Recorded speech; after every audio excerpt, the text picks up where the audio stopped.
Vamos al libro de Marcos, capítulo 3.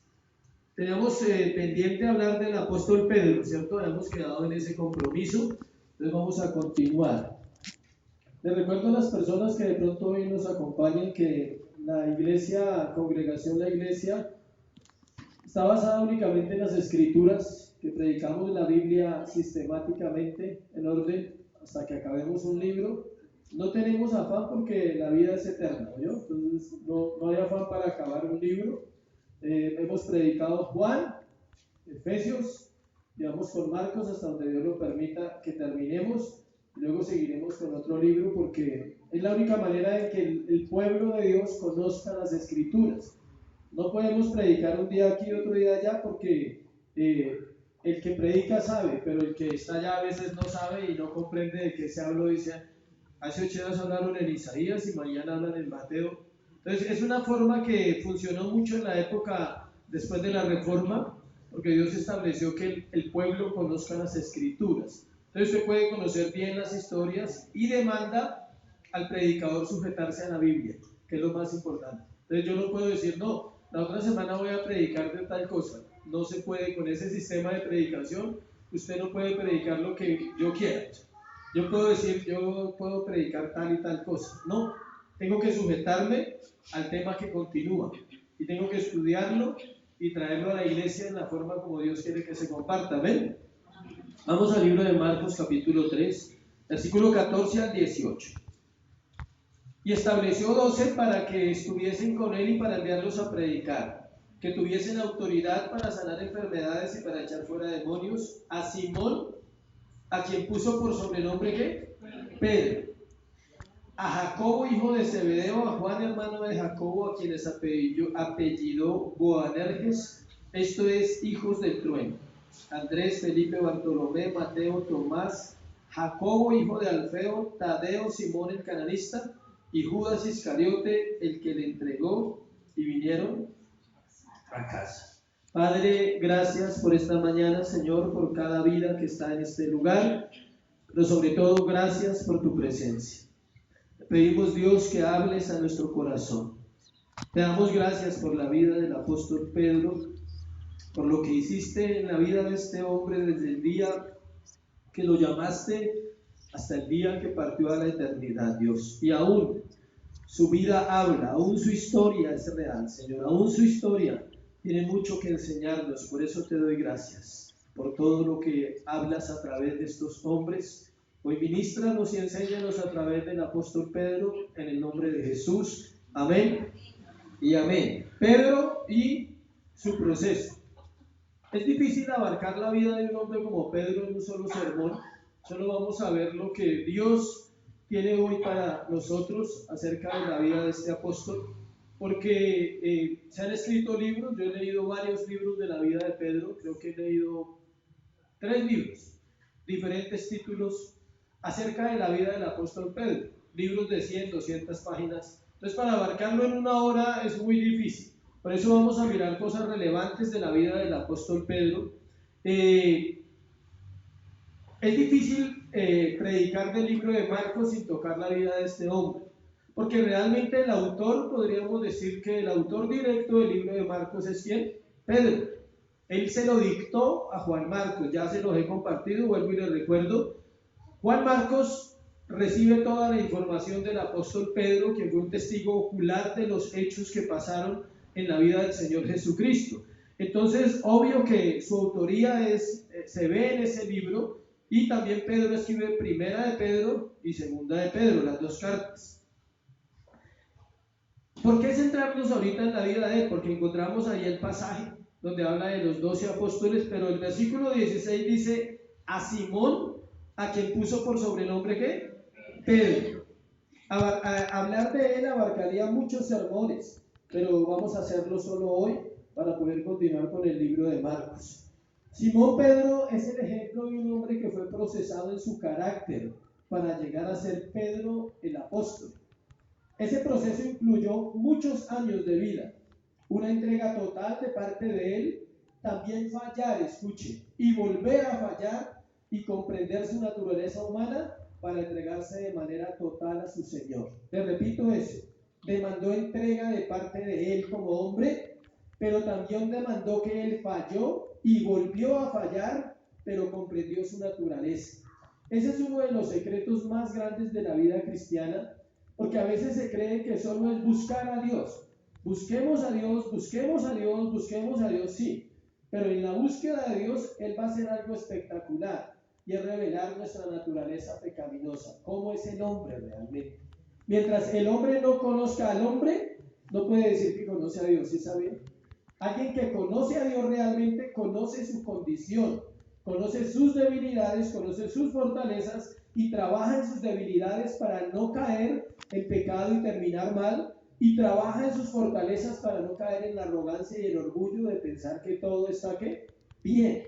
En el Nuevo Testamento encontramos 4 listas de los hombres que Dios llamó. O sea, se encuentra esta lista que encontramos en Marcos, la encuentra 4 veces en el Nuevo Testamento.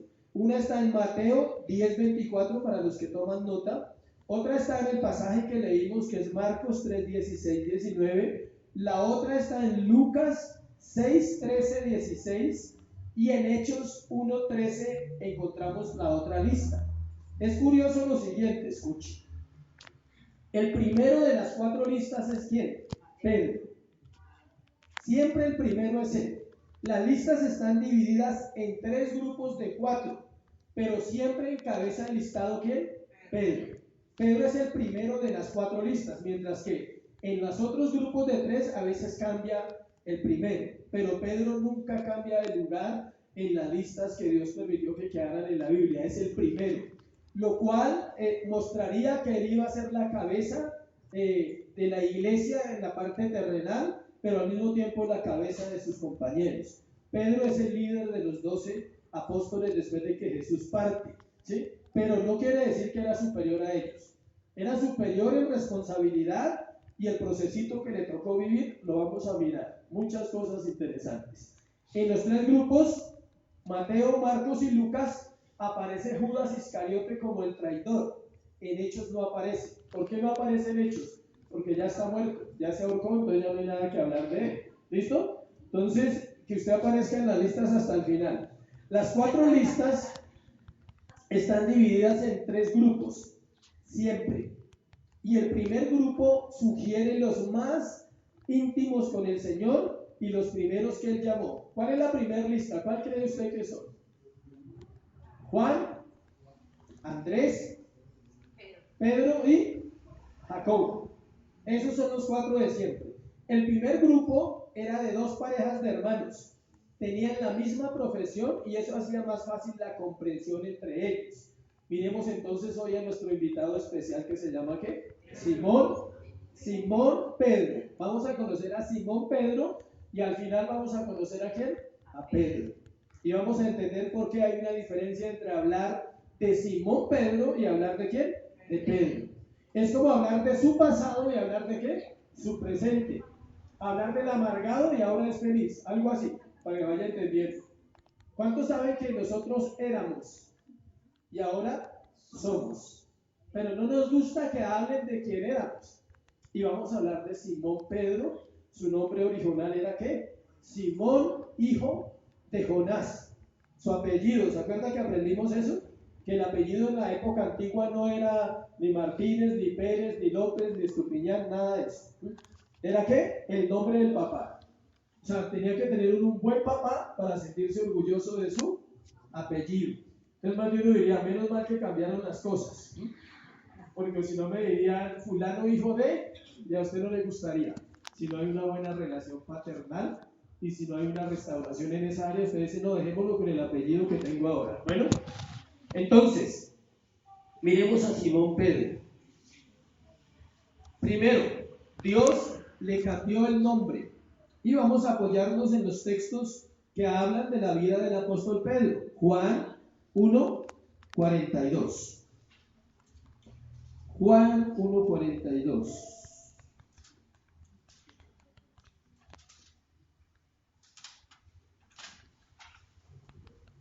Leámoslo desde el 40 para entender el contexto. Andrés, hermano de Simón Pedro, era uno de los 2 que había oído a Juan y había seguido a Jesús. Está hablando de Juan el Bautista. Perdón, de Juan el otro apóstol. Este halló primero a su hermano Simón y le dijo: hemos hallado al Mesías, que traducido es el Cristo. Y le trajo a Jesús, y mirándole Jesús dijo: tú eres Simón, hijo de Jonás, tú serás llamado Cefas, que quiere decir que Pedro. Dios le cambió el nombre. El primer encuentro que tiene Pedro con Jesús es este. Hubo varios encuentros, escuchen, de Pedro con Jesús. La gente no nota en la Biblia las cosas porque no la lee o no la estudia constantemente. Pero el apóstol no se convirtió en esta vez. La mayoría de personas no nos convertimos cuando venimos a la iglesia, ¿sí sabe? Nos convertimos en un momento que Dios tiene determinado para nosotros. Él va allá. ¿Y quién le habló a Simón Pedro acerca de Jesús? Andrés. Andrés tiene fama entre los 12, una buena fama de evangelista. Era un evangelista neto, Andrés. Él siempre estaba ganando, siempre estaba invitando. Y él dice que habló con Juan, el otro de los apóstoles, y que Juan le habló del Mesías, y que entonces él dice: ¿a quién fue el primero que invitó? A su hermano. Nuestra familia debe ser invitada a la iglesia. Es difícil a veces que nuestra familia crea en el mensaje a través de nosotros. ¿Sí sabía eso o no? Porque no hay profeta con honra, sino en su propia tierra. Y por eso la familia rechaza muchas veces la invitación. Pero gracias a Dios, Simón le hizo caso a Andrés. Simón era un hombre muy común. Solo en los evangelios encontramos 7 veces o 7 personas que se llaman ¿qué? Simón. No le voy a dar las citas, pero le voy a leer la lista. Simón el celote, eran como guerrilleros, ¿sí? Simón medio hermano de Jesús, otro. Simón el padre de Judas. Está Simón el leproso. Está Simón el fariseo. Está Simón de Cirene, el que ayudó a cargar la cruz de Jesús. Entonces ese nombre era muy común en la época. El nombre era Simón, hijo de Jonás, que significa Juan. Jonás significa ¿qué? Juan. Era el mismo nombre, solo que le decían Jonás. Pero el nombre del papá de Pedro era ¿quién? Juan. Lucas 6:14 nos dice a Simón, quien también llamó Pedro. O sea, él le dice lo mismo. En el 6:14 es lo mismo que estamos leyendo en Juan. Tú eres Simón, hijo de Jonás, tú serás llamado Cefas. ¿Qué significa Simón? Caña cascada, caña débil. Una caña débil. Era alguien débil. Y Pedro significa ¿quién? Piedra. Pero piedra pequeña, no confundan. La piedra grande es ¿quién? Cristo. Pero Cefas era piedra pequeña. Pero a pesar de ser una piedra pequeña, iba a ser un hombre muy importante en el proceso de la iglesia. Aquel discípulo llamado Pedro, o llamado Simón Pedro, perdón, a veces era llamado Simón y otras veces era llamado Pedro en los evangelios. Y vamos a ver por qué. Simón, cuando salía su naturaleza carnal y débil, y Pedro cuando se veía su formación y su aprendizaje. Siempre. Y ahorita lo vamos a ver por varios textos, cómo el mismo Jesús y los mismos apóstoles, el mismo Juan, cuando él escribe su libro, siempre se refiere a Simón, Pedro, cuando la embarraba. Y cuando él se habla solamente de Pedro, se está hablando del líder espiritual, del apóstol Pedro. Pero fue una ambivalencia en la vida de él que es muy similar al cristiano. Nosotros somos muy parecidos a Pedro. Yo me identifico mucho con él. Todos somos aquí ambivalentes a veces. Un día estamos en la gloria, ¿sí? Oramos y sentimos que el cielo se abrió y que Dios nos habló y ese día queremos ganar el mundo para Cristo, ¿sí? Y otro día no queremos orar. Qué curioso, ¿cierto? O sea, un día somos Simón y otro día somos ¿qué? Pedro. Simón era, escuche cómo era Simón. Era impetuoso, inconstante, poco digno de confianza.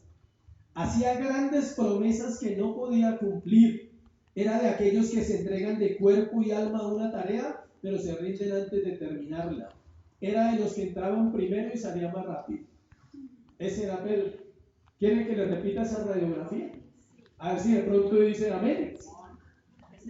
Perdón, era Simón, gracias por la corrección. Era impetuoso, o sea, uno dice, uy, impetuoso. Era inconstante, o sea, su misma impetuosidad lo hacía hacer cosas aceleradas. Era poco digno de confianza, hacía grandes promesas que no podía cumplir. Era de aquellos que se entregan de cuerpo y alma a una tarea, pero se rinden antes de terminarla.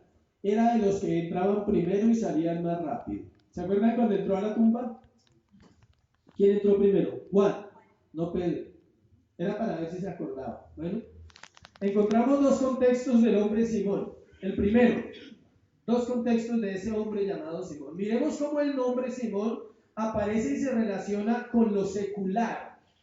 Aquí aclaro que no hay vida secular y no hay vida espiritual, porque eso es otro engaño de la iglesia.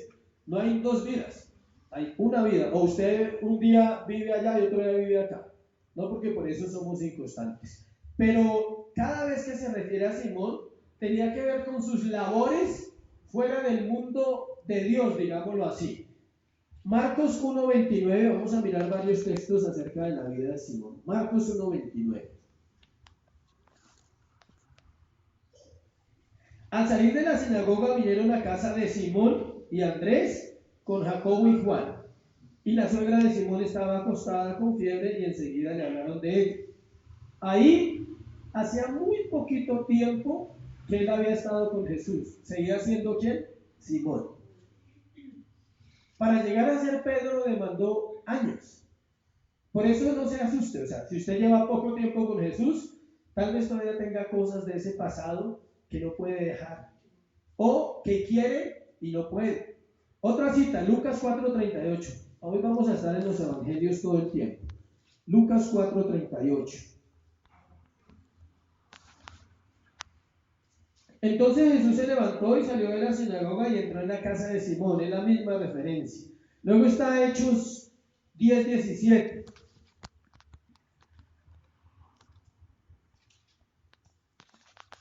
Hechos 10:17. Dice, mientras Pedro estaba perplejo, aquí le dice Pedro, dentro de sí sobre lo que significaría la visión que había visto, he aquí los hombres que habían sido enviados por Cornelio, los cuales preguntando por la casa de Simón, llegaron a la puerta.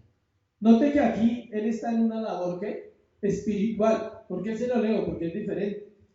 Cuando él está en una tarea de su casa, en su familia, siempre se refiere a Simón, pero aquí le dicen, y mientras Pedro estaba perplejo dentro de sí. Lógico que en Hechos ya han pasado varios años para la formación del hombre llamado ¿qué? Simón. Lucas 5:3. Y entrando en una de aquellas barcas, la cual era de Simón, ¿sí ve? ¿Qué está haciendo? Trabajando, pescando. Le rogó que la apartase de tierra un poco y sentándose enseñaba desde la barca a la multitud. No sé si usted es detallista, pero Pedro tiene el encuentro con Jesús según Juan y le dice, tú eres Pedro, hijo de Jonás, y serás tú eres Simón, hijo de Jonás, y serás llamado ¿qué? Cefas, que significa Pedro. Pero aquí él otra vez está pescando. Él no siguió a Jesús. Él tuvo un proceso, pero Jesús predicaba en las orillas del mar y lo más posible es que Pedro lo escuchara constantemente hasta que más adelante viene el llamado y le dice, venid, y os haré ¿qué? Pescadores de hombres. El uso de su viejo nombre por lo general no tiene nada que ver con su espiritualidad. Cada vez que era nombrado así, se está hablando de su trabajo, su casa o su vida de familia. Fueron a la casa de Simón a sanar la suegra. Ahí no era el apóstol todavía. Fueron a la barca de Simón, ¿sí? Y Simón estaba pescando. O sea, siempre está refiriéndose a ¿qué? A su trabajo, a su casa o a su vida de familia. Miremos el segundo contexto de la vida de Simón. Y es cuando Pedro expone las características de su yo no regenerado, cuando estaba pecando en palabra, actitud o acción. Observemos Lucas 5:5.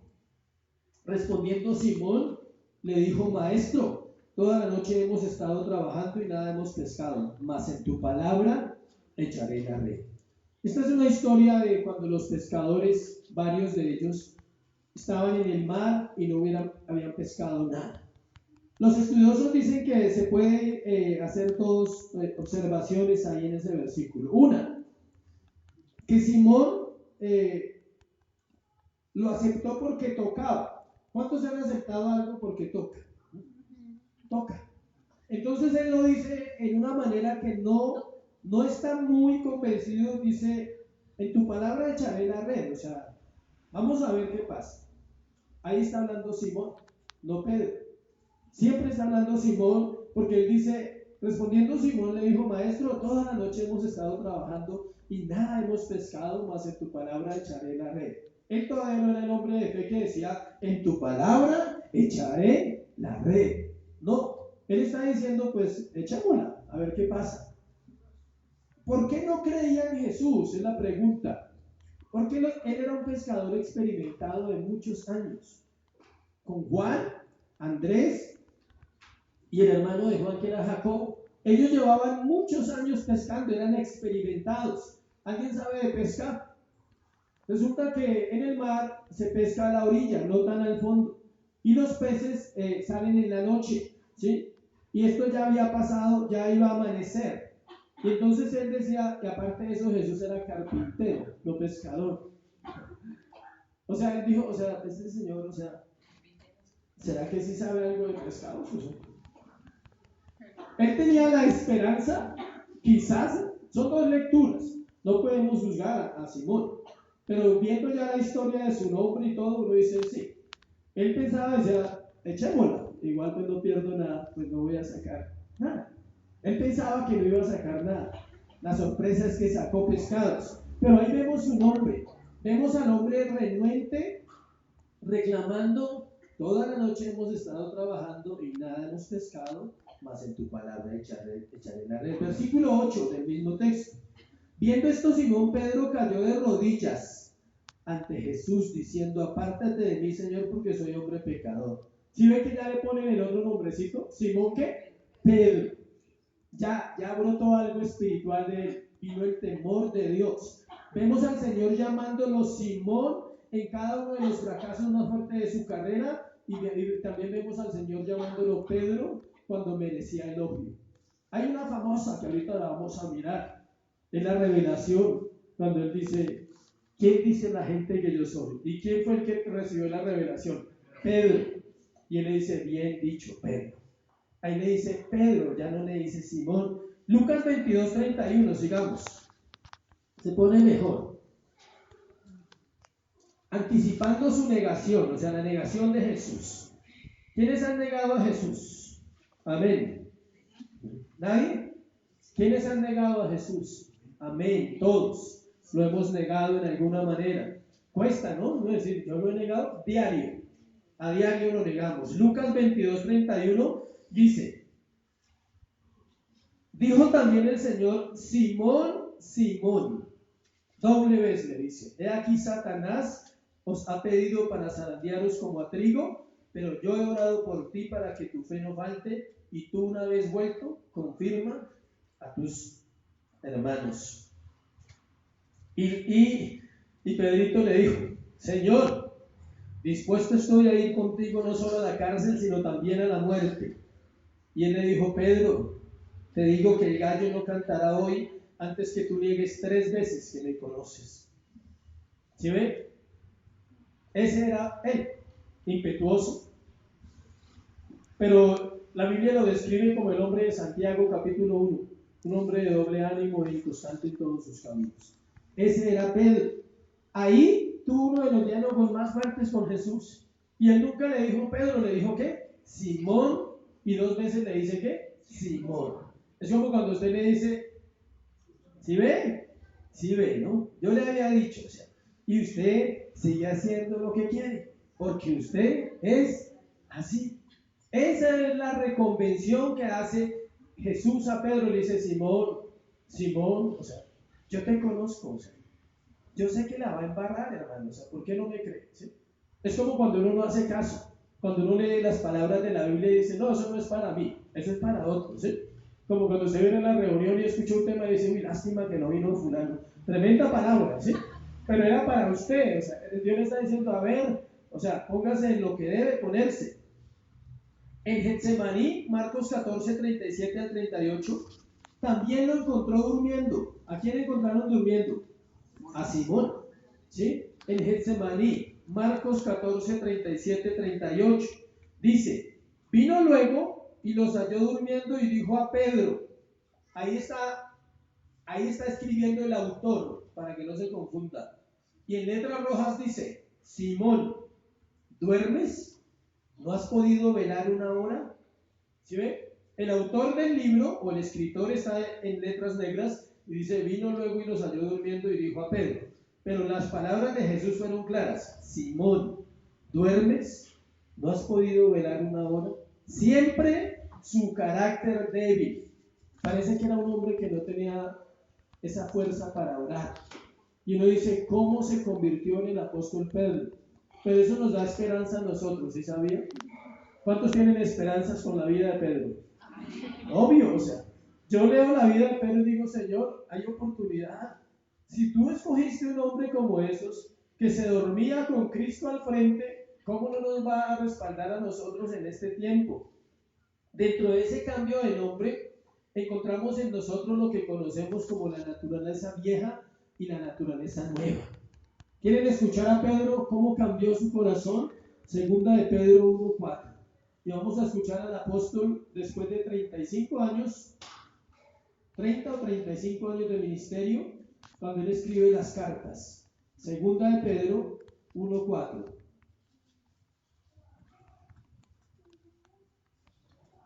Por medio, dice, leamos el 3, dice, como todas las cosas que pertenecen a la vida y a la piedad nos han sido dadas por su divino poder, mediante el conocimiento de aquel que nos llamó por su gloria y excelencia, por medio de las cuales nos ha dado preciosas y grandísimas promesas, para que por ellas llegáis a ser ¿qué? Participantes de la naturaleza divina, habiendo huido de la corrupción que hay en el mundo a causa de la concupiscencia.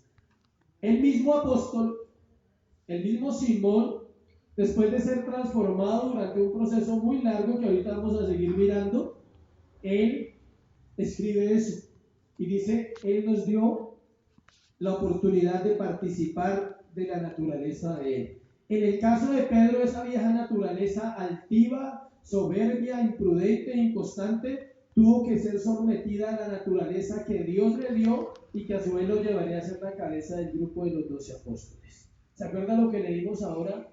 Simón, Simón, Satanás ha pedido tu alma para zarandearla, pero yo he orado por ti. Dice, y después de esto guiarás a los demás.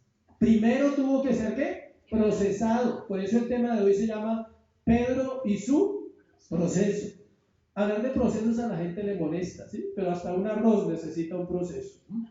O usted pone la olla y ya está el arroz, sin proceso, ¿no? ¿Cómo es? Agua, cebolla, aceite, cebolla. Yo lo hago así, no sé usted cómo lo hace. ¿Listo? Sí, porque ahorita me dicen, no, ese no es el proceso, pastor. Ese es el proceso como yo lo hago, ¿sí? Aceite, cebolla, agua, sal, echo el arroz que seque y lo pongo a secar y ya está, listo. Y después me lo como, ya. Otros lo hacen de otra manera, no sé, pero ese es el proceso de mi arroz, ¿listo? Entonces, si un arroz necesita un proceso, ¿cuánto más una vida?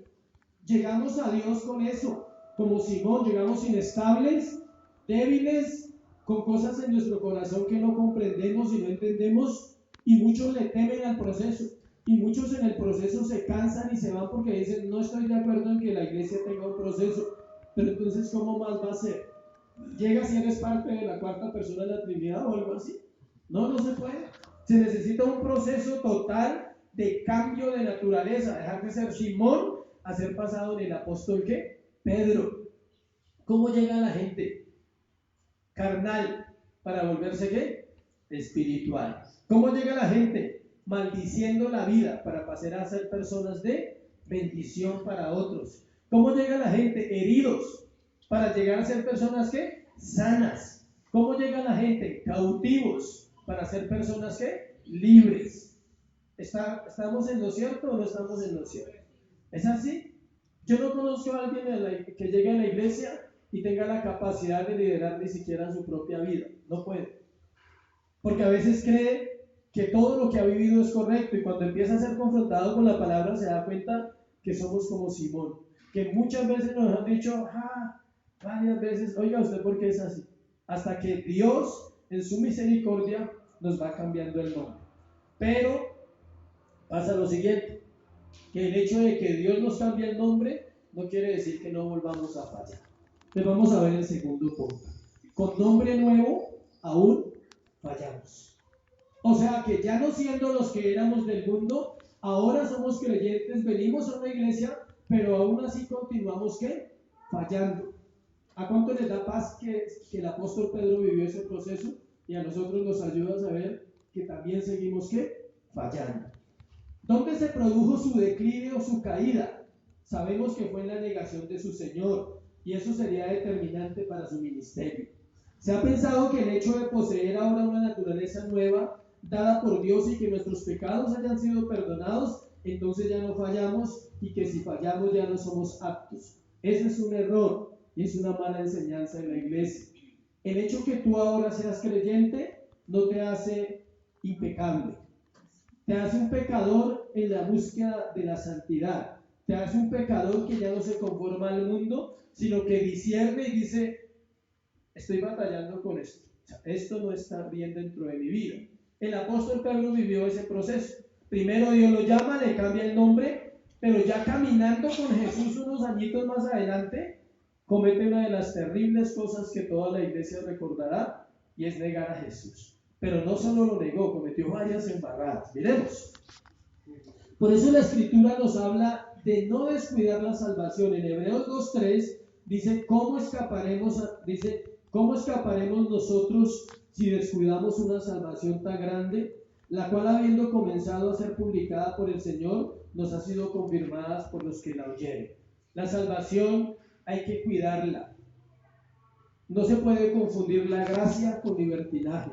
El hecho de que seamos salvos por gracia no quiere decir que podemos pecar y pecar y pecar y no pasa nada.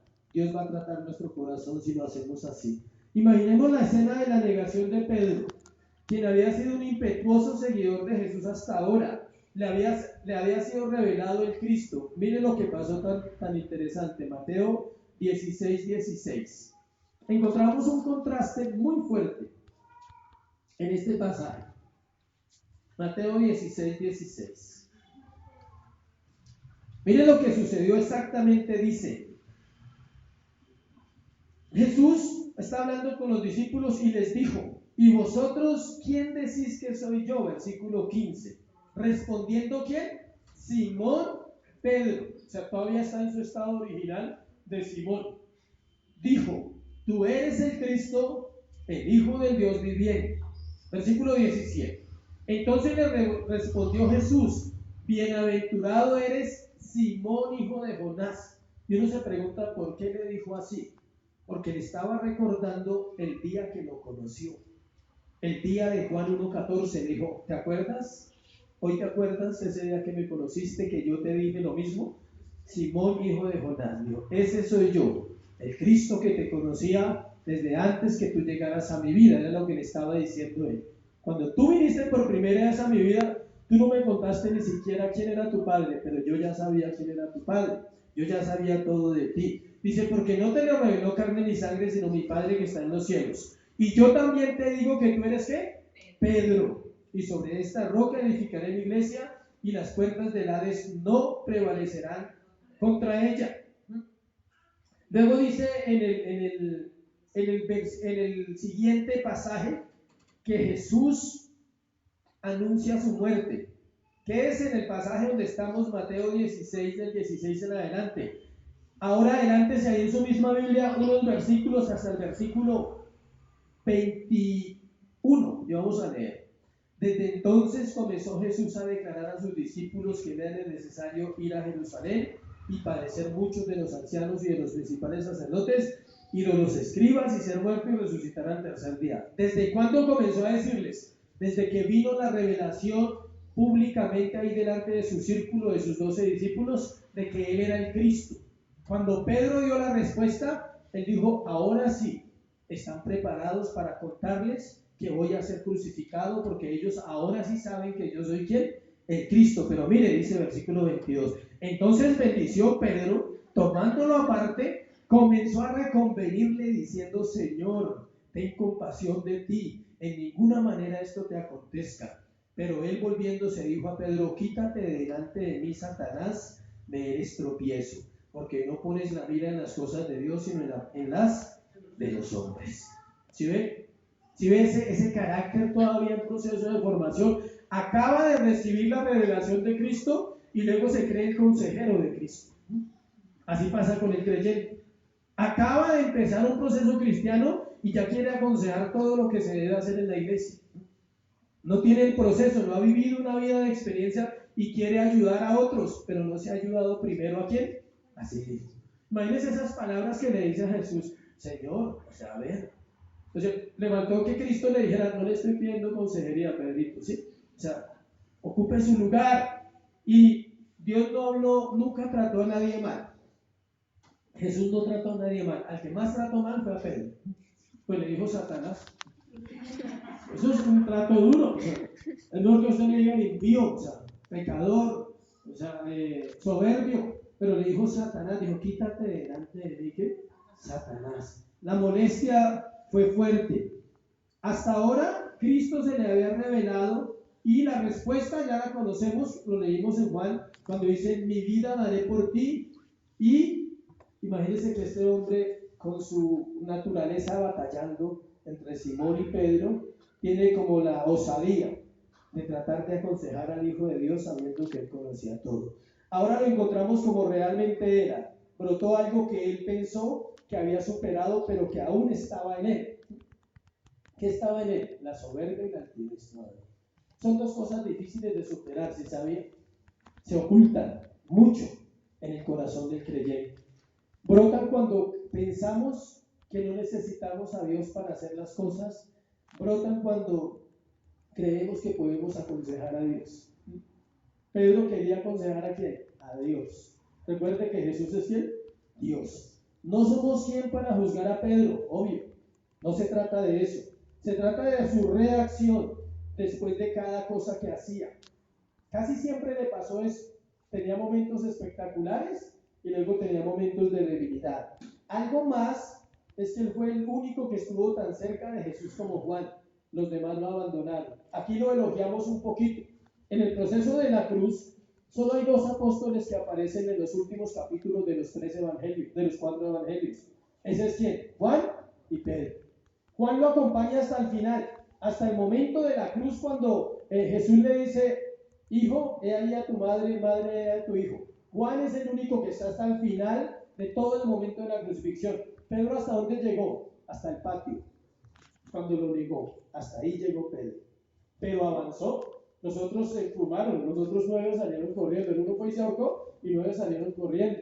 Entonces se le elogia un poquito de que él no huyó. Cuando él llevaron a Jesús, Juan era amigo del sumo sacerdote, lo dice la Biblia.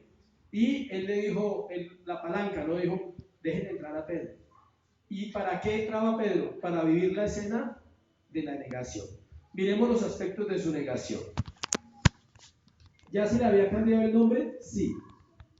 ¿Cuántos años habían pasado de haber conocido a Jesús? 3 años larguitos. ¿Sí ve que uno falla a pesar de llevar tiempo en la iglesia? Y uno falla a pesar de que ya conoce a Dios. Primero, o A, como quiera, tenemos 3 aspectos. Vamos a Mateo. Acompáñenme a 26. Ahí adelantico unas hojitas. Mateo 26, 70, 75. Cuando la gente escucha esos versículos 70, 75, es un capítulo que es muy largo, dice. ¿Sí? Mateo 26, 70, 75. Más del 69. Pedro estaba sentado fuera en el patio y se le acercó una criada diciendo: tú también estabas con Jesús el Galileo. Mas él negó delante de todos diciendo: no sé lo que dices. La primera vez la criada le preguntó que si él estaba con Jesús y él dice: no sé lo que dices. Esa es una de las formas como negamos a Jesús. Cuando la gente necesita ayuda de un tema y usted dice: yo no sé lo que dice, y tal vez usted sepa la respuesta. Es cuando usted dice, demuestra que no conoce a Jesús. Versículos 71-72. Saliendo él de la puerta, le vio otra, o sea, otra sierva, otra criada, y dijo a los que estaban allí: también estaba con Jesús el Nazareno. Pero él negó otra vez con juramento: no conozco al hombre. Note que la negación va subiendo. Empezó primero diciendo, no sé lo que dice, o sea, no entiendo ese lenguaje. Es cuando usted conoce gente que necesita ayuda espiritualmente y hablan tal vez dándole a entender que ellos quisieran ayuda con las palabras que dicen, porque de pronto hablan de la Biblia o algo y tú no te atreves a compartir con otras personas porque usted no sabe lo que ellos dicen. Pero en el fondo Pedro sí sabía, porque él conocía a Jesús. Otra vez negó, pero más fuerte, juró que no lo conocía. Insisto en esto: ¿tú eres cristiano en todo lugar o no eres un creyente? En tu trabajo, en tu empresa, en tu labor, o no te has manifestado al mundo, como dicen por ahí, ¿sí? Simplemente eres un cristiano de iglesia del domingo. Pero Pedro juró, rompió el mandamiento. ¿Cuál mandamiento? El que dice no jurar, no jurar, y menos cuando se trataba de Dios. Versículos 73 y 74, parte C.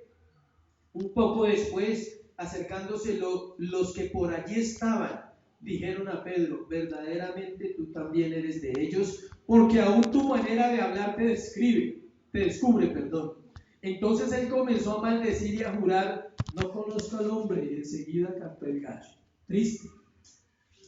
Triste cuando te involucras con el mundo para negar a Cristo, cuando pierdes la esencia de tu forma de hablar y te da temor hablar delante de los impíos como un verdadero cristiano, y entonces prefieres participar de chistes de doble sentido y reírte, o participar de conversaciones corruptas y dar por sentado que es así, o aprobar lo que el mundo aprueba y hablar como ellos hablan. Fue tanta la negación de Pedro que él maldijo. ¿Para qué? Para que no le dijeran que él hablaba como los seguidores de Jesús. Hay gente que dice groserías fuera del servicio. El domingo no las dicen acá, y cuando están en la casa tal vez de pronto no, pero afuera, en su entorno privado, en su entorno de amigos, de compañeros de trabajo, de amigas, o las dicen o aprueban que es normal. Sí, como cuando pasa una mujer y entonces los hombres están con su grupo de trabajo y dicen: esa mujer está así, y usted dice: uy, sí, está así. ¿Sí me entendieron? ¿Los hombres me entendieron? No se hagan los que no son, así somos. ¿Sí? Uy, esa mujer está, y usted apenas dice: sí está. Ahí participó, ahí negó. Ahí estamos negando a nuestro Señor. O cuando el chiste es de doble sentido, grosero, y usted se ríe con ellos, se está negando, porque es un lenguaje que no corresponde a nosotros. La tercera vez Pedro realmente estaba dispuesto a no soltar su vida, porque juró y maldijo para que los demás pensaran que realmente él no era discípulo de Jesús. Las dos cosas que él hizo, de jurar y maldecir, era como dar por sentado: yo no pertenezco a Cristo. Se lo voy a demostrar. ¿Cómo? Maldiciendo. Miren, no hay nada más triste que el testimonio de los que se llaman cristianos y no lo son. No hay nada más destructivo para la iglesia en esta época que personas que se llamen de la fe, que digan que son cristianos y no honren a su Señor en su vida personal. Eso es lo que más ha destruido la iglesia. Es más destructivo que el pecado que se mueva dentro de una iglesia. ¿Por qué? Porque aleja a otros. Porque otras personas dicen: si esos son los creyentes, vamos bien. O sea, ¿a qué vamos a una iglesia? ¿No lo ven que jura? El impío sabe que no se debe jurar, ¿sí sabía? La gente lo sabe. El impío sabe que no se debe maldecir. Y escuchar a un cristiano maldecir, la palabra maldecir, escuche, decir mal. En otro sentido, decir groserías. No estamos hablando de que es que yo te maldigo a ti en el nombre de fulano. No estoy hablando de eso. No fue lo que hizo Pedro. Pedro no maldijo a nadie porque no podía hacerlo. Él fue grosero, pues eso es. Pero no, yo no sé nada de ese tal por cual, esto, lo otro, así. Así como cuando uno se le salta la piedra y termina diciendo groserías en un momento de ira, está negando ¿a quién? A su Señor.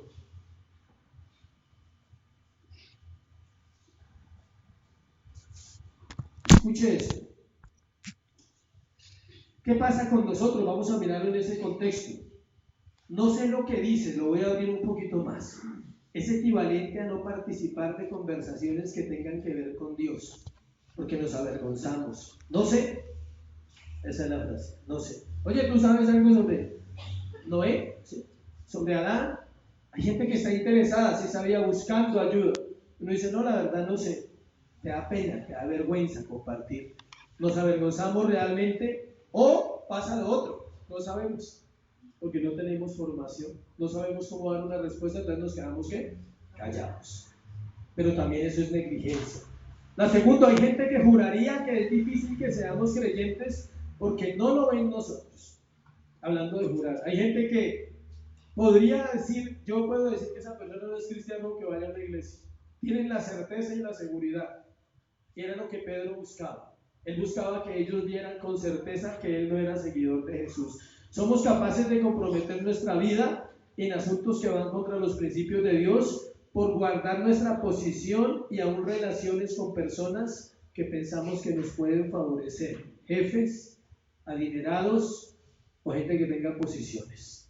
Somos capaces de hacer cosas o comprometernos con alguien, como jurar, con tal de que nos puedan favorecer. Pedro tenía miedo, obvio, estaba en el patio donde estaban los sumos sacerdotes y los alguaciles y ellos iban a maltratar a Jesús y él sabía que lo podían matar. El miedo nos hace negar a Jesús. Es tan triste lo tercero que por la presión terminamos cediendo y haciendo cosas que no son de un seguidor de Cristo. Bailamos con el mundo, música del mundo, nos embriagamos en estas épocas de diciembre, decir groserías, participar de chistes de doble sentido, ser vulgares, maldecir cuando recibimos consecuencias de la corrupción, de nuestras propias cosas, o sea, cometemos errores y luego ¿qué? Maldecimos, hablar mal de nuestra nación y de nuestros gobernantes, sobre todo, espero que aquí no hayan taxistas y si los hay, pues que aprendan.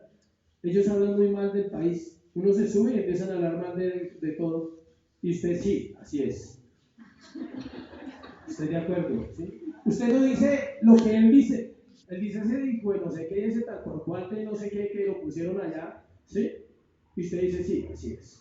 Usted no dice las groserías, pero está de acuerdo. Está maldiciendo la nación.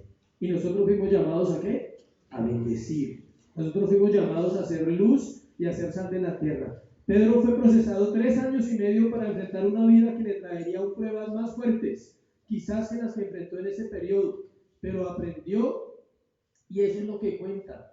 No cuántas pruebas has tenido, sino cuánto has aprendido de ello. Ya vimos la parte negativa de la negación, pero hay una parte positiva.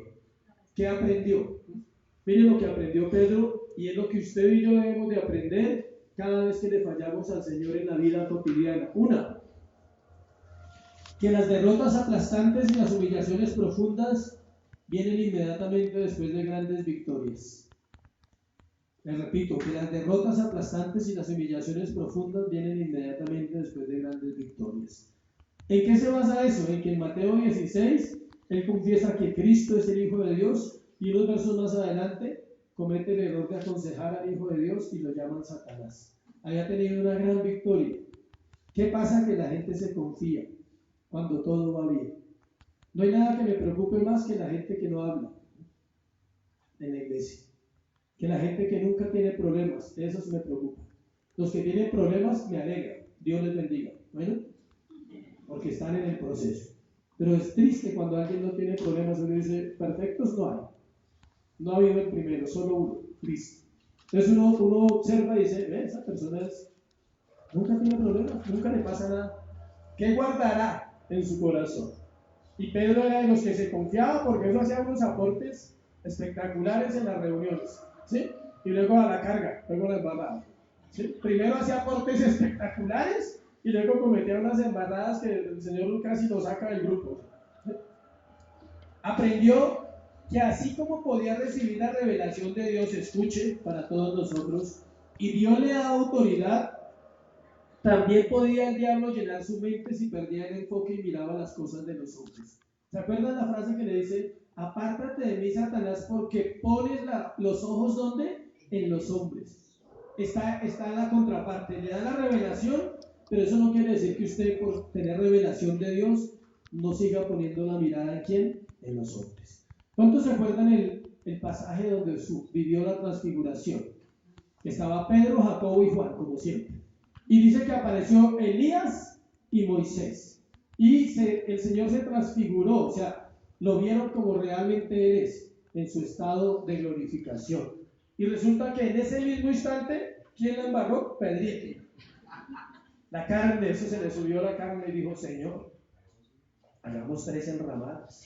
Una para Jesús, una para Elías y otra para Moisés. Y dice, miren, el texto dice tan exacto, dice, inmediatamente todo se acabó.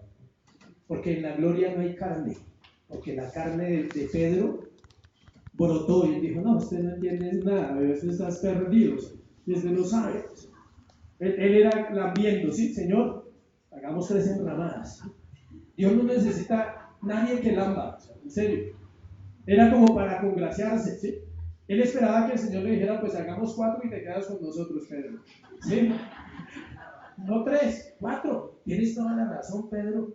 ¿Cómo vamos a perder la oportunidad? Estoy yo, está Elías, el gran profeta, Moisés, la ley. Y obvio, pues tú deberías quedar en nombre del Nuevo Testamento. ¿Sí? Eso esperaba él.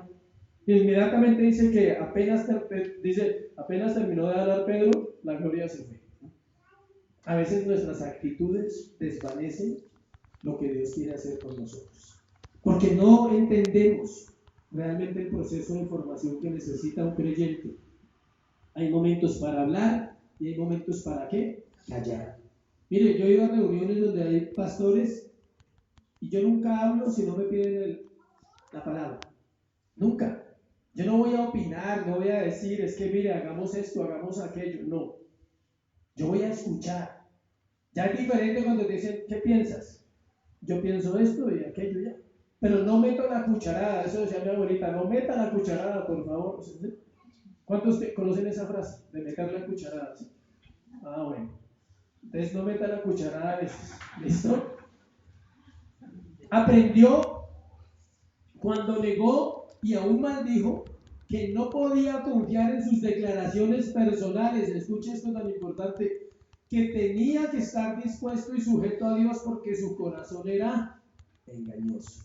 Por eso no creemos en las declaraciones de nada, ¿sí? Creemos en la Escritura. Lo que la Biblia dice es que verdad, pero mis declaraciones personales se esfuman, se desvanecen, porque la gente las dice en un momento de emoción. Yo declaro, ¿qué va a declarar? O sea, ¿sí? Yo declaro, ¿qué voy a declarar yo? O sea, si mi corazón me puede engañar en un momento emocional y después no puedo sostener mi propia ¿qué? Declaración. Mientras que si yo declaro lo que está escrito acá, a los 8 días sigue escrito acá, a los 15 días sigue escrito aquí, en 10 años está escrito acá y yo puedo venir a mirar, a corroborar, a decir, la Biblia sigue en el mismo lugar, escrita para cumplirse en el corazón de nosotros. Pero también aprendió y conoció el amor de Dios y que a pesar de su debilidad, el Señor cumpliría su propósito en él. Amén. Tercero, la restauración de Pedro. Primero, el cambio de nombre de Pedro. Segundo, ¿qué? Que aunque le cambió el nombre, falló. Pero viene lo tercero, la parte bonita de la historia. Juan 21. La restauración de Pedro. Un gran cristiano de hace siglos escribió lo siguiente, escuche. La única cosa que se aleja de la tumba caminando con los dolientes y que se rehúsa a ser sepultado es el carácter de un hombre. Muy bacán. La única cosa que se aleja de la tumba caminando con los dolientes y que se rehúsa a ser sepultado es el carácter de un hombre. Lo que un hombre es, lo sobrevive a él. Eso jamás será sepultado. Amén. Jamás podrán sepultar lo que somos. El cuerpo será sepultado, pero lo que usted fue, y sobre todo para un siervo o para un creyente, permanecerá en la vida de aquellos que escucharon de Él, y sus consejos y las enseñanzas que Dios trajo a través de esa vida siempre edificarán corazones. Lo vemos siempre me escuchan que hablo de mi abuela, ¿sí? Sí, me han escuchado que casi en todos los sermones la nombro. ¿Por qué? Porque era una mujer muy sabia, 40 años de cristianismo, sabia, siempre decía cosas sabias, usaba frases y yo siempre aprendí de ella. Siempre, cuando ya me volví creyente, yo siempre decía, qué fuente de sabiduría tan tremenda. Les voy a contar algo personal, que no salga de acá. Una vez, antes de vivir el proceso de la pérdida de esa relación que tuve en el pasado, yo busqué a la abuela para un consejo. Le dije, abuela, ¿usted qué piensa de esta persona? O sea, de la mamá de mis hijos. Ha pasado esto, y ha pasado aquello. ¿Qué piensa que debo hacer? Me dijo una frase poderosa, usted la ha escuchado de pronto. Dijo, mijo, vaca resabiada siempre vuelve al portillo. Le dije, gracias, abuela. Ya. Me dijo todo el consejo que necesitaba. Y así fue. La vaca resabiada volvió al portillo. Sabiduría, un carácter formado por años. Por eso ella murió, pero sus historias todavía quedan en nosotros. En todos nosotros como nietos hablamos de ella.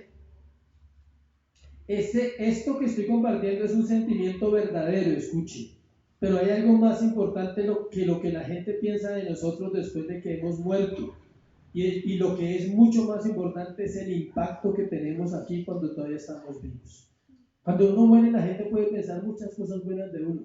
Pero la pregunta es, ¿nosotros estamos vivos y qué estamos haciendo para impactar esta generación? Para impactar lo que estamos viviendo en esta época. Restaurar es volver algo a su estado original. Eso es lo que hizo Jesús con Pedro en el relato que encontramos. En su restauración, Dios lo vuelve al estado ¿qué? Original. Lo convierte en el hombre que él vio. Cuando Pedro se acercó a Jesús la primera vez, Jesús le dijo, tú eres Simón, hijo de Jonás, tú serás llamado ¿qué? Pedro. Aquí es donde vemos la restauración de Pedro. Si miramos bien el relato, para que usted lo mire en su casa, en el capítulo 21 aparece 5 veces el nombre de Simón Pedro. De las 17 o 20 veces que aparece en la Biblia, aparece 5 veces en este pasaje nomás el nombre de ¿qué? Simón Pedro. Se lo voy a mostrar, versículo 2. Estaban juntos Simón Pedro. ¿Sí? Juan 21. Versículo 3. Simón Pedro les dijo, versículo 7, entonces aquel discípulo a quien Jesús amaba dijo a Pedro, es el Señor. Simón Pedro, cuando oyó que era el Señor, se ciñó la ropa. Ahí vuelve y lo repite, versículo 11, subió Simón Pedro, y versículo 15, final. Cuando hubieron comido, Jesús dijo a Simón Pedro. 5 veces aparece para restaurarlo. A veces Dios, o no a veces, sino siempre, nos tiene que hacer ver nuestra condición de esa naturaleza caída. No hay restauración sin entender mi naturaleza caída. Téngalo claro, iglesia. No hay restauración. No es mágica. Sé libre, sé sano. No funciona así. Funciona cuando Él me hace ver mi naturaleza caída y me confronta. Y es lo que estaba haciendo con Él. 5 veces se lo dijo. Se repite el mismo episodio que ya compartimos cuando el Señor le dijo a Pedro que echara la red en la otra parte. Miremos el versículo 3. Mire lo que había pasado después de la muerte de Cristo.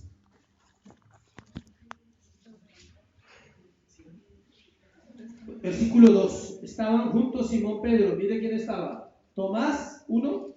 Natanael, 2. Los hijos de Zebedeo, que son 2, o sea, 4. Y otros 2 de sus discípulos, 6. Y Pedro, 7. Pedro era un líder realmente poderoso. Estudiando esto, tengo otro tema, pero para el liderazgo, donde dice que si los líderes nacen o se hacen. Pedro fue un líder que él nació para liderar, pero tenía que hacerse, tenía que formarse, ambas. A veces la gente dice, no, nace, no, se hace, no, ambas. Un líder nace con un propósito, pero tiene que hacerse, formarse.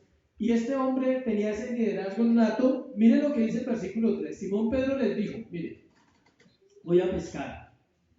Y ellos dijeron, ¿qué? Vamos nosotros también contigo. ¿Era líder o no era líder? Eso le marchaba a todos. Yo me voy a pescar. No, Pedro, vamos contigo. O sea, donde tú vayas, nosotros vamos. 6 de los 11, porque no eran 12. El uno se ahorcó, acuérdense. Quedamos en 11. Ya no eran 12. O sea, solo había 4 que no estaban ahí. Pero tenía la mayoría. O sea, en sí era un líder de verdad. La restauración comienza donde quedamos. Si alguien está en proceso de restauración, le regalo esa perlita y ese secretico. La restauración comienza donde ¿qué? Donde quedamos, no más adelante y no más atrás.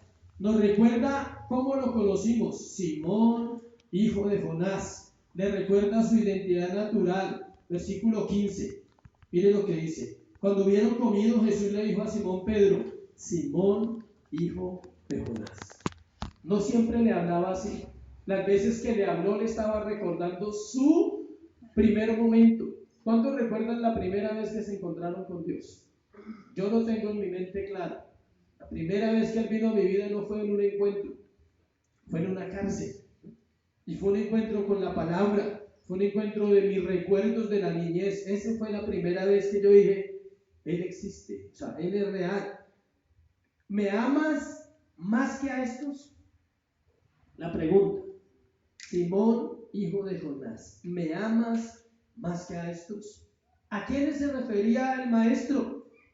A su ambiente, a todo lo que era su pasado. ¿Se acuerdan que volvió a pescar? Él estaba en su ambiente. A veces volvemos a nuestro ambiente. No nos damos cuenta, pero ya volvimos a nuestro estado de antes sin darnos cuenta. ¿Me amas más que lo que has hecho toda tu vida, Pedro? O sea, era una pregunta con 10 preguntas internas.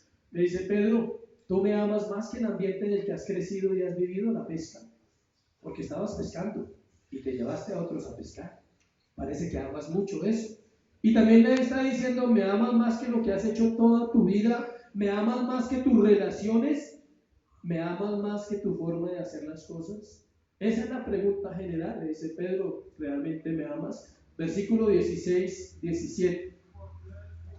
Volvió a decirle la segunda vez, Simón, hijo de Jonás, ¿me amas? Pedro le respondió, sí, Señor, tú sabes que te amo.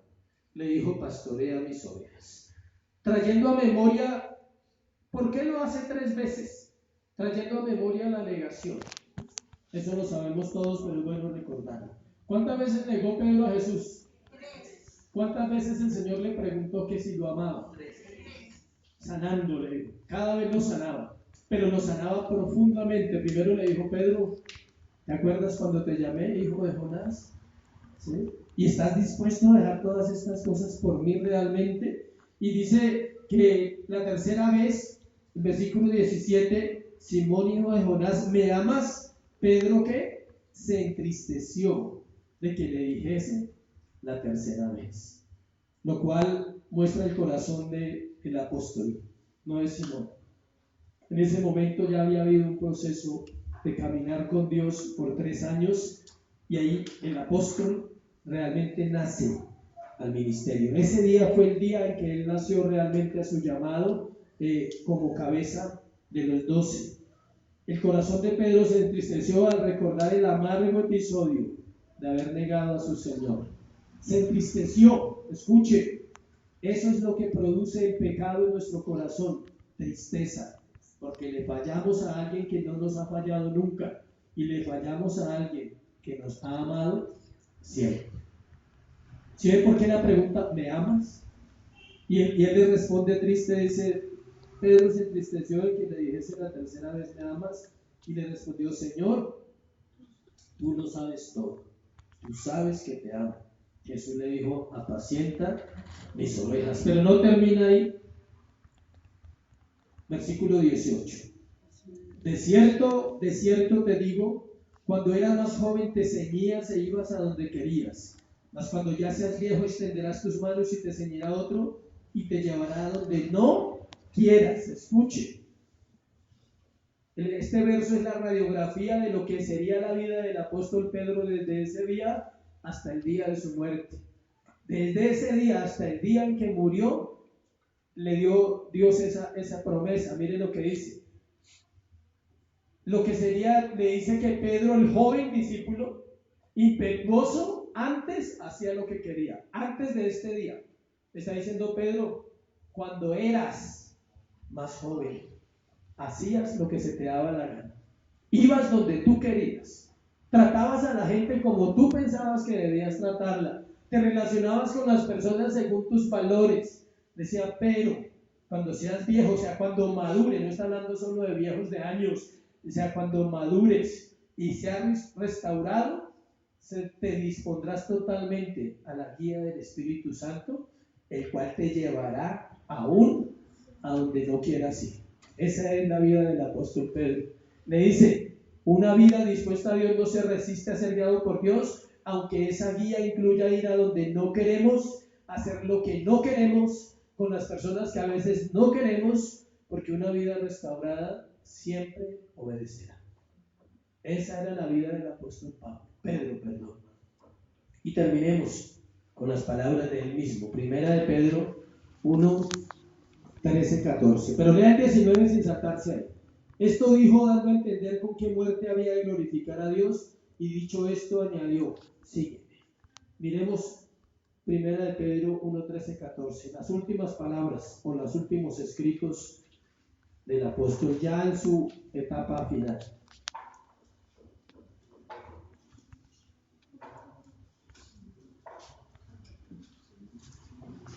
Segunda de Pedro.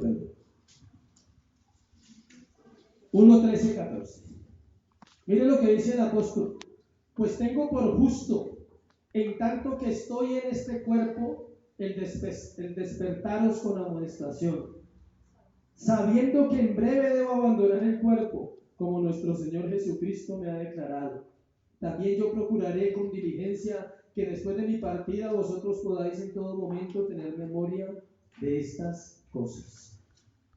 Solo 2 hombres en la Biblia se les revela la muerte. ¿Cuándo iban a morir? Pedro y Pablo, no más. Y Pedro asegura, él dice, ahí no dice, léalo, vuelva, pues tengo por justo en tanto que estoy en este cuerpo. Y luego dice en el 14, sabiendo que en breve debo abandonar el cuerpo. O sea, estaba a punto de morir. Terminemos con los consejos de Pedro, restaurado a punto de morir, con la madurez que solo da el conocimiento adquirido en una relación con Dios durante años. La Biblia no registra nada acerca de su muerte, pero la historia de la iglesia sí lo registra. Escuche cómo fue la muerte de este gran hombre. Tuvo que ver morir a su esposa primero crucificada y luego él fue crucificado. Pero no quiso morir crucificado como Cristo, sino hizo una petición. Y dijo, crucifíquenme de cabeza, porque no soy digno de morir la muerte de mi Señor. Y así fue el final de Pedro. Amén. ¿Cuál será tu final, Elvi? ¿Moriríamos por él? ¿O solo vendríamos a adorarle cada semana y a escuchar un mensaje y a vivir otra semana más? La pregunta es eso. ¿Nos van a avisar cuándo vamos a morir? No. Hay excepciones, pero no lo sabemos si Dios haga una excepción con nosotros de decirnos, ordena tu casa porque ciertamente morirás. No lo sabemos. Pero si nos lo dijera, lo tomaríamos en serio y diríamos, wow, Ezequías, el rey Ezequías, fue el que recibió esa palabra y Dios le dio 15 años más de vida. Yo creo que esos 15 años ese hombre se portó a la altura. Solo si supieras que te quedan algunos años cambiarías de vida, pero aunque no lo creas, nos quedan algunos años. Amén. Ponte sobre tus pies y vamos a orar. Dale gracias a Dios. Sí. Repartan la cena, vamos a compartir la cena y de una vez oramos. Medita mientras tanto. Si necesitas restauración, recuerda que siempre vas a exponer primero que mi naturaleza. Yo no pude ser restaurado hasta que entendí que era un esclavo. Solo fui libre cuando un día me declaré esclavo de las drogas. Era un esclavo y dije, soy un esclavo. Y perdí 15 años de mi vida. Y ese día recuerdo que pude entender que Él me podía liberar, porque era un esclavo totalmente. No importa la conducta, el pecado. Si la batalla es la inmoralidad, tienes que reconocerlo, decir: hay inmoralidad en mi corazón y solo tú me puedes ayudar. Si es tu condición como creyente y te cuesta orar y leer la palabra, puedes decir: me cuesta, hay pereza en mi vida, hay negligencia en esas cosas, ayúdame. Vamos a participar de la cena y ahorita hacemos la oración final.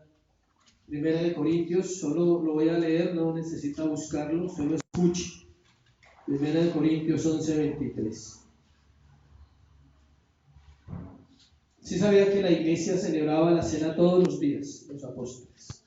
No la celebraban cada mes, ni cada 8 días, ni cada 15 días. Su nivel de comunión era tan fuerte que todos los días participaban de la cena, todos los días. Su santidad los llevaba a eso, a decir: todos los días recordamos la muerte de Jesús. Eso es la Santa Cena. No solo leer el texto. Yo lo puedo leer, pero no se trata solo de leerlo. Es comprender la muerte del Señor Jesucristo. Es anunciar públicamente que Él murió por nuestros pecados hace 2000 años en la cruz. Y que hoy como iglesia le recordamos, decimos: fue cierto, o sea, tú te entregaste allí por mis pecados. Hoy al tomar la copa, al tomar el pan, yo participo de ese sacrificio. El apóstol Pablo dice: porque yo recibí del Señor lo que también os he enseñado, que el Señor Jesús, la noche que fue entregado, tomó pan y habiendo dado gracias lo partió y dijo: tomad, comed, este es mi cuerpo que por vosotros es partido, haced esto en memoria de mí. Siempre aclaramos que no es la copa y no es la galletita o el pan lo que santifica tu vida, es Cristo. Es recordarlo en este mismo instante, decir: fue por mí, o sea, fue por mis pecados que moriste en esa cruz. Fue por mis pecados que tu cuerpo fue molido hasta lo último. Y la última gota de sangre de tu cuerpo se derramó en la cruz del Calvario para limpiar mis pecados. Es por eso que la iglesia cristiana participa de la Santa Cena, como el recordatorio. La parte cuando dice aquí: por tanto, pruébese cada uno a sí mismo, y coma así del pan y beba de la copa, porque el que come y bebe indignamente sin discernir el cuerpo del Señor, juicio come y bebe para sí, por lo cual hay muchos enfermos y debilitados entre vosotros, y muchos duermen. Si pues nos examinásemos a nosotros mismos, no seríamos juzgados. Se ha malinterpretado. La gente cree que no puede participar y prefiere no participar porque está en un pecado. El consejo es al contrario: arrepiéntase y participe. Deje el pecado, sepárese del mundo, sepárese de la lucha que está enfrentando cada día, cada semana. Dígale: Dios, me arrepiento hoy y quiero participar porque sé que tu sacrificio me limpió en la cruz del Calvario. Entonces vamos a participar del pan.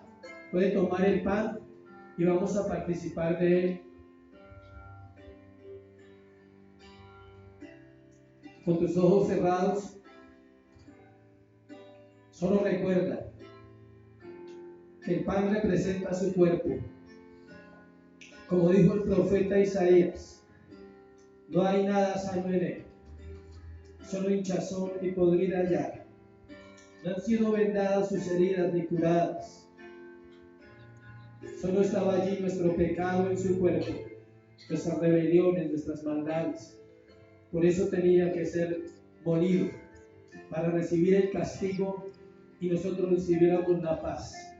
Porque está escrito: el castigo de nuestra paz fue sobre él. Gracias, Jesús. Puedes tomar la copa.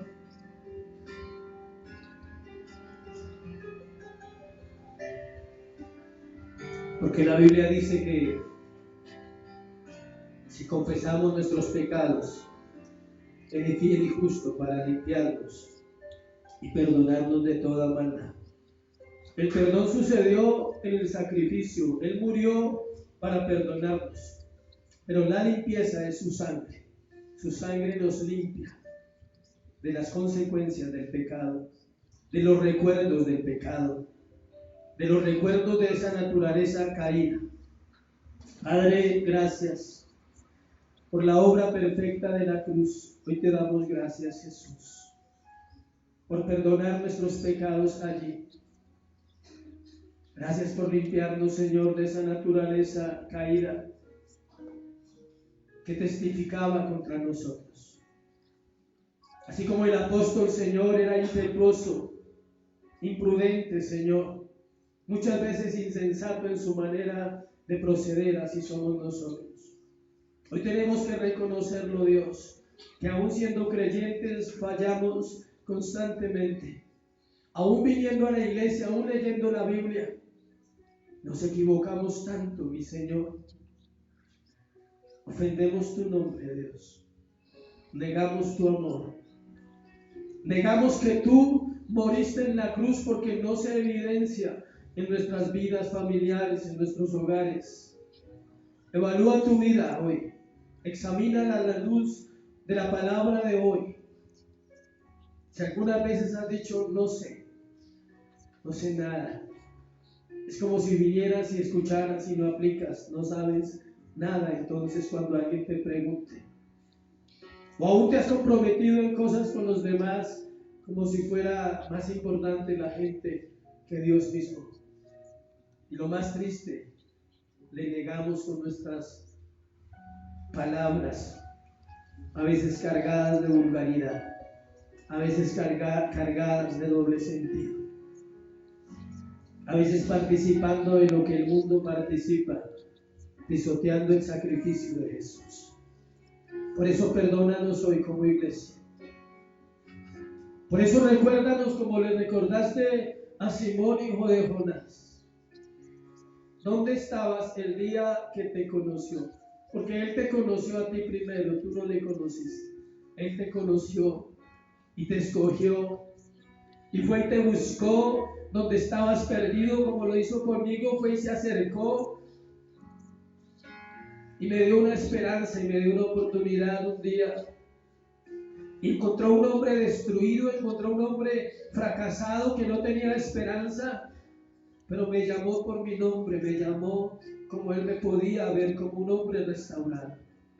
Así sucedió contigo. Tal vez un día llegaste y no eres ahora lo que eras en esa época, y hoy Dios te recuerda cómo fue tu principio, Simón, hijo de Jonás. Pero Él dijo que cambiaría nuestro nombre. Pero aún cambiando nuestro nombre, hemos fallado también y podemos decirle, perdónanos hoy. Límpianos, Señor, de los pecados cometidos aún conociéndote, que es más terrible todavía. Perdónanos, Señor. Y hoy restauranos, Dios. Y hoy la pregunta es para ti. ¿Me amas? ¿Me amas más que a estos? ¿Me amas más que lo que te rodea todos los días? ¿Me amas más que tus labores? ¿Me amas más que tus amigos, que tus familiares? ¿Realmente me amas más? Porque solo así podemos apacentar a otros. Porque solo así podemos llegar al corazón de una generación que se está muriendo sin Dios, que no tiene rumbo, que está, como dijo Jesús, dispersos, desamparados, como ovejas que no tienen pastor, divagan, dice la Escritura, van sin rumbo, van sin dirección, no tienen a dónde ir, no tienen dónde venir. Pero Dios busca personas que se restauren, que primero reconozcan su condición actual y puedan decirle, yo necesito ser restaurado, restáurame. ¿Me amas? ¿Realmente me amas? Si me amas, realmente es cuando la tristeza embarga nuestro corazón, porque le fallamos al que realmente nos ama. Le cumplimos a todo el mundo, iglesia. Todos los días hacemos miles de cosas en nuestras actividades solo por cumplir con los demás, y eso es bueno. Pero qué triste que en el cumplimiento con los demás le fallamos al que nos ama realmente. Por eso, restáuranos hoy, Señor. Por eso restaura nuestros corazones a la imagen correcta que un día pusiste en nosotros. Se llama Cristo, el manso y humilde de corazón, el que no abrió su boca, el que fue llevado como un cordero delante de sus trasquiladores. Dice, enmudeció y no abrió su boca, solo se sujetó, solo fue llevado al matadero. Enséñanos a ir junto a ti, Dios, pegados a ti, Señor, sujetos a tu palabra, sujetos a tu verdad, Dios, hoy. Te doy gracias, Señor, por este tiempo, Dios. Gracias por la palabra. Gracias por todo lo que estás haciendo en la iglesia. Bendícenos hoy. Llévanos con bien a casa. Llévanos a descansar este domingo. Y sigue restaurando nuestros corazones. Porque aún volveremos a fallar. Pero nos volveremos a encontrar en la misma situación junto al Maestro, para escuchar la misma voz que nos va a preguntar una y otra vez, ¿me amas? Esperamos tener la respuesta que quieres oír, que te amamos, Jesús, que vivimos para ti, que nuestra vida cobró sentido el día que tú llegaste, Señor, y que así es como realmente queremos vivir. En el nombre de Jesús. Gracias, Señor. Amén. Y amén. Dar ese aplauso a Jesús.